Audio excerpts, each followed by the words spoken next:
नमस्कार। ग्रेड 4 के लिए ये इम्पोर्टेंट वीडियो है और मेरे ख़्याल से अब इस भर्ती को लेके लास्ट वीडियो होगा। हो सकता है जॉइनिंग के आसपास कोई एक बार और डिमांड आएगी तो बना देंगे। इससे पहले जब विज्ञप्ति आई थी तब बनाया था, फिर आपको मोटिवेट करने के लिए इसके पेमेंट का बनाया था और प्रमोशन का बनाया था। बीच में मैथ की क्लासेज भी लगाई थी, कुछ कंप्यूटर का भी मैंने करवाया था और एक बुक भी हमने निकाली थी ग्रेड 4 के लिए। ठीक है, तो अब देखो इस वीडियो क्लास में हम ये बातें करेंगे कि एक तो जॉइनिंग कब तक दे रहे हैं, दूसरा तो जॉइनिंग की बात कर लेते हैं सबसे पहले। तो जिस हिसाब से अभी सरकार फास्ट मोड पे है क्योंकि आगे चुनाव है पंचायती राज के, तो अप्रैल या मई में संभावना है। तो जिस हिसाब से आपने पुलिस कांस्टेबल का देखा, रिजल्ट आया और तुरंत ज्वाइनिंग दे दी थी। 2 या 3 तारीख को रिजल्ट आया और 10 तारीख को नियुक्ति पत्र दे दिए थे अमित शाह जी के द्वारा। ठीक है, तो इस प्रकार से मुझे लग रहा है कि ये जो जनवरी में ये पूरी प्रोसेस करवा लेंगे और फरवरी में जो है ना, फरवरी में आपको ज्वाइनिंग मिल सकती है, पूरी पूरी संभावना, आप सरकारी नौकरी आपके पक्की होने वाली है। ठीक है, फाइनल मेरिट कितनी जा सकती है इस पर भी बात करेंगे। आपका सबसे ज़्यादा इंतज़ार मुझे लगता है इसी पे है, क्योंकि संभावनाओं पे ज़्यादा इंतज़ार रहता है कि मेरा 2 गुना में तो हो गया, फाइनल होगा कि नहीं होगा, क्या स्थिति है। फिर डॉक्यूमेंट कौन कौन से ले जाने हैं ये भी आपके लिए इम्पोर्टेंट है, आपके डॉक्यूमेंट तैयार कर लेने चाहिए, अभी आपके पास थोड़ा सा ही समय है। वेतन कितना मिलेगा इस पे मैं पहले वीडियो बना चुका हूँ, अब तक और नई चीज़ें बढ़ गई है, चेंज हो गई, तो अभी थोड़ा और बता देंगे शॉर्ट में। प्रमोशन पे मैंने बहुत बढ़िया वीडियो बनाया था, तब विद्यार्थियों ने कहा कि आप तो ऐसे ही हमें चढ़ा रहे हो, हवा में ही आप सोच रहे हो कि हमारी क्लासेस देख ले वगैरह वगैरह, कई कह देते हैं कि आप हमें ऐसे हवा में मत रखो, इतना थोड़ी होता है। जबकि मैं प्रमाण के साथ में आपको बताऊंगा, प्रमोशन का भी दिखाऊंगा आपको, काम क्या क्या रहेगा इस पर थोड़ी सी हम चर्चा कर सकते हैं। ठीक है, चलो आगे देखते हैं। तो सबसे पहले वेतन वाला ही निपटा देते हैं। जब ये विज्ञप्ति आई थी साल भर पहले, उस समय बताया था बेसिक 17,700, 10% HRA, DA 53। अब DA बढ़ के हो गया 58%। और इसमें ये भी बता रहे हैं कि L1 में था ये पहले, और अब ऐसे किसी ने बताया था कि L5 में इनको कर दिया है। तो हो सकता है L5 में कर दिया तो आपका बेसिक 19,900 हो जाएगा, नहीं तो बेसिक 17,700 था। फिर 10% HRA, और अब शहर में नियुक्ति मिलती है तो 20, बड़े शहर में मिलती है तो 30%। और ये हो गया DA, तो आपका कुल बनता है 33,430। ठीक है, प्रोबेशन पूरा होने के बाद। प्रोबेशन में कितना मिलेगा तो पूरा तो आइडिया नहीं है मुझे, जैसे 15,000 के बीच कहीं ऐसे रहेगा प्रोबेशन का भी। देखो प्रोबेशन में भी मांग चल रही है कि सरकार पूरा कर दे, प्रोबेशन में भी पूरा पेमेंट दे दे, ऐसा चल रहा है। तो हो सकता है पूरा भी मिल जाए, कुछ कह नहीं सकते इन सब चीज़ों का। प्रोबेशन में खर्चा चल जाएगा आपका। और प्रोबेशन पूरा होने के बाद, जैसे मान लो फरवरी में ज्वाइनिंग देते हैं आपको, तो 2028 में आपका प्रोबेशन पूरा हो जाएगा, तब तक नए वाला वेतन आयोग का लाभ मिलना शुरू हो जाएगा, वो लग चुका होगा 100%। तब आपका पेमेंट और बढ़ जाएगा, लगभग 15,000 इसमें और बढ़ जाएगा, और आराम से आपका 50,000 तक जो है पेमेंट इसमें जा सकता है। ठीक है, तो आप आराम से एक जो इमेजिनेशन कर सकते हैं, एक अच्छी कल्पना जो कि सच होने वाली है। अब प्रमोशन की बात करें तो अभी आप ग्रेड 4 यानी सहायक कर्मचारी चतुर्थ श्रेणी पद पे आप लग रहे हैं, परंतु आपका अगला जो प्रमोशन होना है वो बहुत अच्छा होना है। जैसे इसमें आपके 2-3 प्रकार की नियुक्तियां हैं, आपसे फॉर्म भरा गया था तब चॉइस मांगी गई थी, और हो सकता है आगे अभी और मांग ले आपसे। जिसमें एक तो जो टॉप रैंक वाले हैं, यानी यहाँ भी देखो टॉप रैंक वाले का फ़ायदा तो हर जगह मिलता ही, जिन्होंने अच्छी मेहनत की या जिनका पेपर अच्छा चला गया या इनकी ओवरऑल तैयारी अच्छी थी। तो जो टॉप रैंक में वो अपनी चॉइस से सचिवालय लेंगे, RPSC लेंगे, या फिर कोई और पद, कलेक्ट्रेट है, SP ऑफिस है। अब आप सोचो SP ऑफिस में, कलेक्ट्रेट में, सचिवालय में जो चतुर्थ श्रेणी कर्मचारी है उसका क्या प्रभाव रहने वाला आप अनुमान लगा सकते हो। ठीक है, फिर जैसे आपका अगला प्रमोशन होगा तब आनंद आना शुरू होगा आपको। प्रमोशन इसमें क्या है, पहले हम सचिवालय वाले देख लेते हैं। राजस्थान सचिवालय और राजस्थान लोक सेवा आयोग के मंत्रालयिक सेवा कर्मचारी, ये लेखा विज्ञ है और ये ऑथेंटिक मानी जाती है, और अगस्त 2020 की है। ठीक है, तो आप चतुर्थ श्रेणी से अगला जो प्रमोशन होना है वो कब होना है, तो वो तो हालांकि पोस्ट पर निर्भर करता है कि कितने खाली है, परंतु मेरा अनुमान है नॉर्मली 3 से 5 साल में हो जाएगा। प्रमोशन में भी आपको पता होगा अनुसूचित जाति, जनजाति और दिव्यांग इनको आरक्षण है। तो अगर आप इस वर्ग से बिलोंग करते हैं तो आपका प्रमोशन बाकी की तुलना में थोड़ा जल्दी होगा। तो मोटा मोटी आप 3 साल मान के चलिए कि 3 साल बाद आपका प्रमोशन हो जाएगा लिपिक, यानी आप क्लर्क बन जाओगे ग्रेड सेकंड। यहाँ ग्रेड सेकंड का मतलब 6 ग्रेड सेकंड वाला नहीं है, यहाँ ग्रेड सेकंड ग्रेड पे 2400 का है, 1800 से 2400 आ गए। फिर आप ग्रेड पे 2800 पे आ जाओगे, यानी लिपिक ग्रेड फर्स्ट, अगला प्रमोशन। तो आप 3-3 साल मान लो, कहीं 3 साल, कहीं 5 साल, कहीं 7 साल भी लग जाए, तो कहीं 2 साल भी लग सकता है, कहीं कहीं 1 साल में भी हो जाता है। वो पोस्ट खाली होने पे और विशेष परिस्थितियाँ कई इसमें चीज़ें काम करती है। फिर अगला प्रमोशन सहायक अनुभाग अधिकारी, फिर अनुभाग अधिकारी। यहाँ पे आप राजपत्रित बन जाओगे, जो ओरिजिनल ग्रेड फर्स्ट होता है 4800 ग्रेड पे का वो।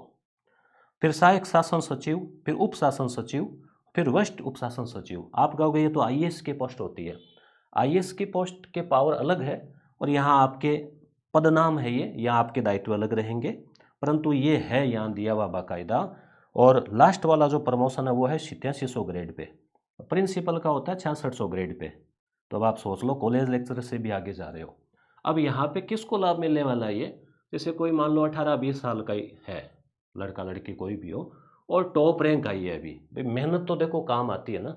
अब आप टॉप रैंक में हैं और आप विशेष आरक्षित वर्ग में भी है और 40 साल आप नौकरी करोगे, तो 40 साल में तो आप 5-5 साल से लोगे तो भी 1 2 3 4 5 6 7 7 बन जा 35।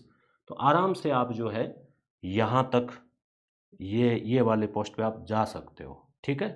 अब आप सामान्य विभागों में, जैसे शिक्षा विभाग में, स्कूल में आपकी मिलती है, या अन्य अधीनस्थ मंत्रालय कर्मचारियों में आप आते हैं, तो आपका अगला प्रमोशन कनिष्ठ सहायक यानी एलडीसी, फिर वरिष्ठ सहायक। ग्रेड पे सेम ही है, यहाँ 6000 तक नहीं, यहाँ ग्रेड पे का फ़र्क आ रहा है, यहाँ फ़र्क आ रहा है, देखो 3600, हाँ यहाँ 2400, 2800, 4200, या यहाँ 3600 है, ठीक है। वरिष्ठ सहायक यानी यूडीसी। अगला प्रमोशन सहायक प्रशासनिक अधिकारी। अब प्रशासनिक अधिकारी नाम आ गया, इसका मतलब ये नहीं कि भी आप तहसीलदार या एसडीएम, वो पावर, उनकी जिम्मेदारी पावर अलग है, आपके काम जिम्मेदारी अलग होंगे। काम आपका मंत्रालय का ही रहेगा, डॉक्यूमेंटल रहेगा, परंतु फिर भी कुछ और भी आपके शक्तियाँ दायित्व बनेंगे। फिर अतिरिक्त प्रशासनिक अधिकारी, शायद डब्ल्यू बोलते होंगे, फिर प्रशासनिक अधिकारी, फिर संस्थापन अधिकारी। तो ये इसमें आपका लास्ट प्रमोशन यहाँ तक रहेगा, 1 2 3 4 5 6। अब आपको कितने मिलते हो तो आपकी सेवा काल और वो आगे अलग अलग चीज़ें हैं। हो सकता है बहुत सारे आप में से आगे तैयारी करके अलग पदों में भी चले जाएं, परंतु मैं इस पद पे रहते हैं तो उसका बताया मैंने, ठीक है। अब आगे बात करते हैं, वही आप इंतज़ार करो फाइनल मेरिट। देखो मैं क्लियर कह रहा हूँ, पहले भी मैंने मेरिट का लगाया था 2 महीने पहले, बहुत सारे विद्यार्थियों से पूछा ना, तो 70 क्वेश्चन तो हर कोई बता रहा था कि 65 सही है, 70 सही है। तो मुझे क्लियर हो गया कि 70 तो नहीं रहेगा। कुछ विद्यार्थी 90 क्वेश्चन सही बता रहे थे, कुछ 100 से ऊपर वाले भी मिले थे कि 102 क्वेश्चन सही है, उनका कमाल है। फिर एक आइडिया लग गया था कि पेपर जो है वो थोड़ा इजी था, और यहाँ पे गणित, अंग्रेजी, विज्ञान, कंप्यूटर, वो ज़्यादा मायने रखा है राजस्थान जीके की बजाय, जिनके वो तैयार था ना गणित, अंग्रेजी, या मान लो हिंदी भी। तो फिर मैंने 85 बताया था जनरल कि 85 क्वेश्चन, तो उसका वही बन रहा है 140 के लगभग। तो वो लगभग सटीक बैठा था।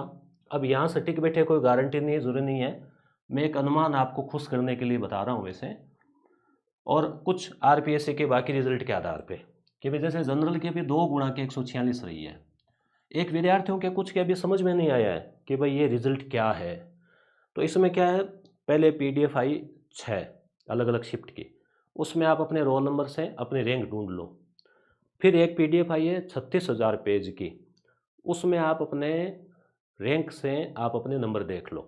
पहले आपके नंबर दिखाए हुए हैं, वो रा मार्क है आपके जो ओरिजिनल आए, फिर आपके घटाए या बढ़ाए हैं, 6-7 नंबर से लेकर 8 नंबर तक घटाए हैं, बढ़ाए हैं, किसी के 2-4 घटाए भी हैं, तो वो भी टेलीग्राम पे भेज रखा है।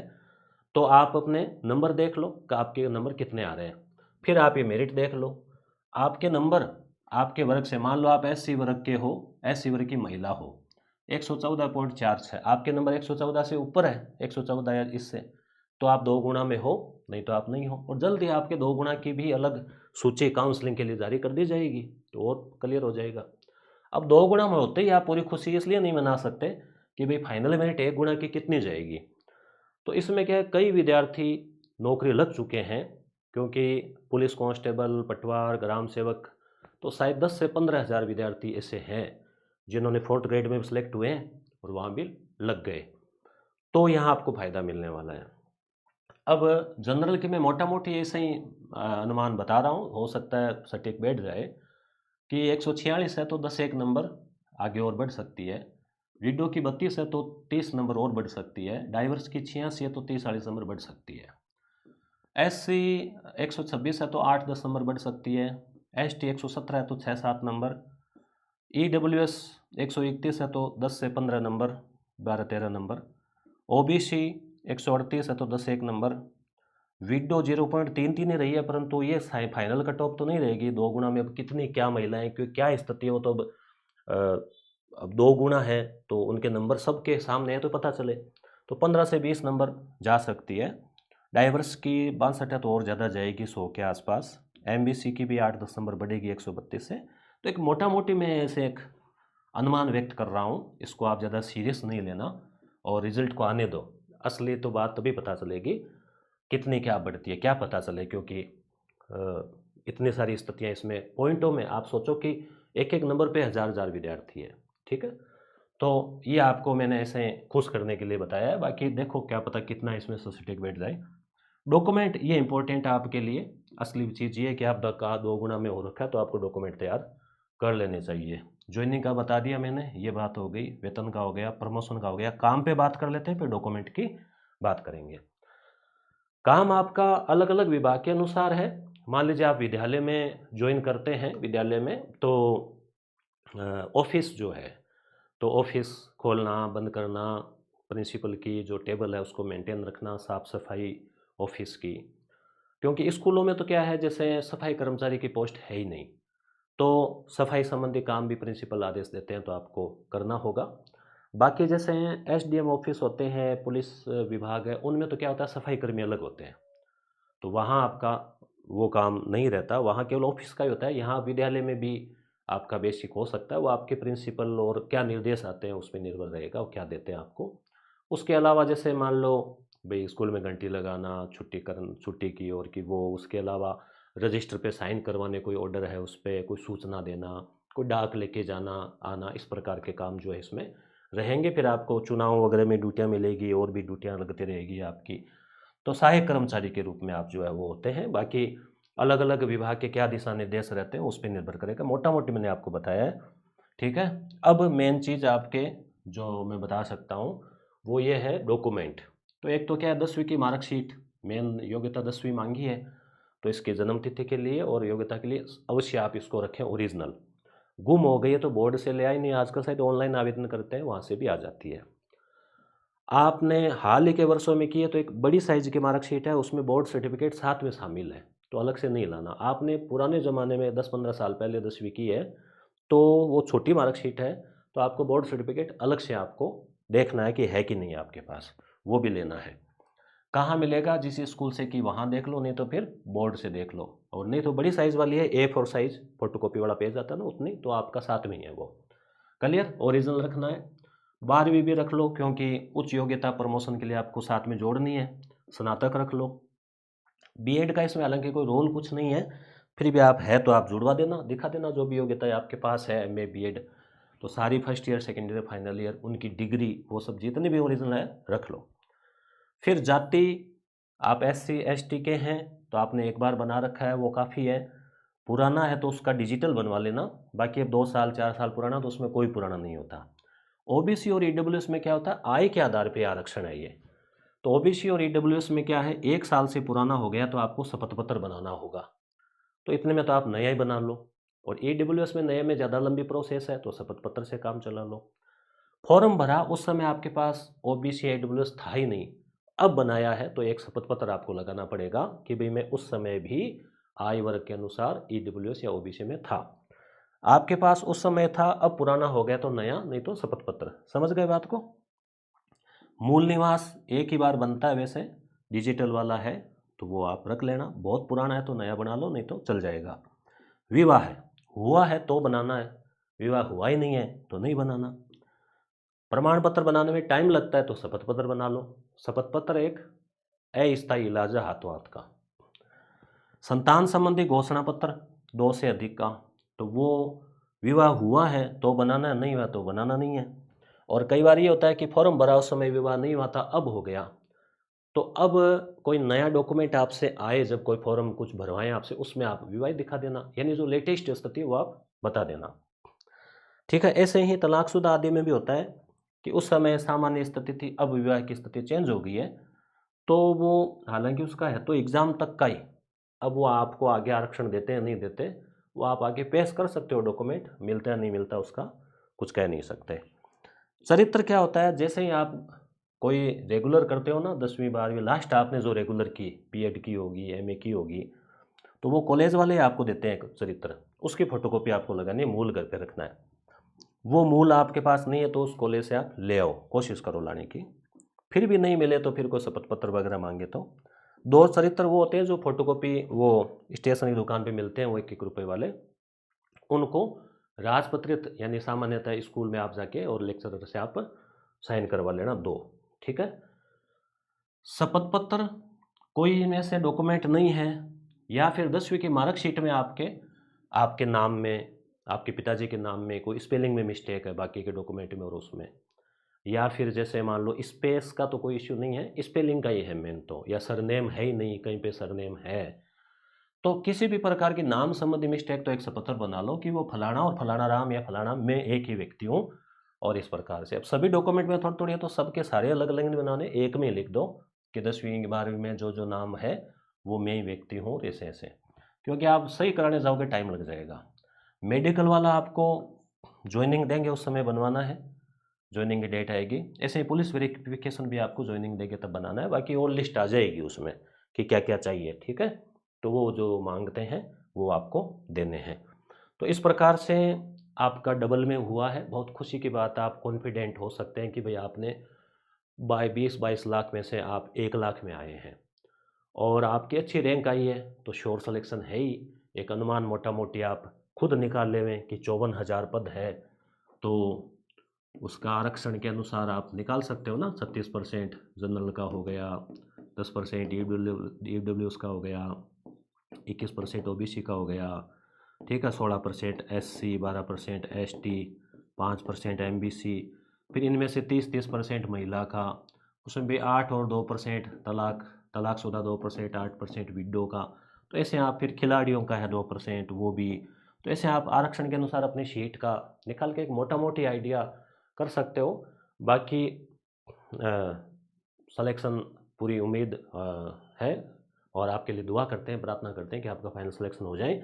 आप वैसे तो देखो अंतिम रूप से तो तभी पता चलता है जब 2 गुना का होकर आपको फाइनल ज्वाइनिंग मिल जाए। बाकी आपकी रैंक अच्छी है तो वो क्लियर ही है कि भाई आपका फाइनल हो ही गया है। ठीक है। और भी कोई कुछ रह गया हो तो आप कमेंट करना, मैं देख लूँगा, कमेंट में कोई विशेष लगेगा कुछ बातों का तो शॉर्ट वीडियो लगा देंगे, नहीं कोई डिटेल देख लेंगे। ठीक है। धन्यवाद, शुभकामनाएं।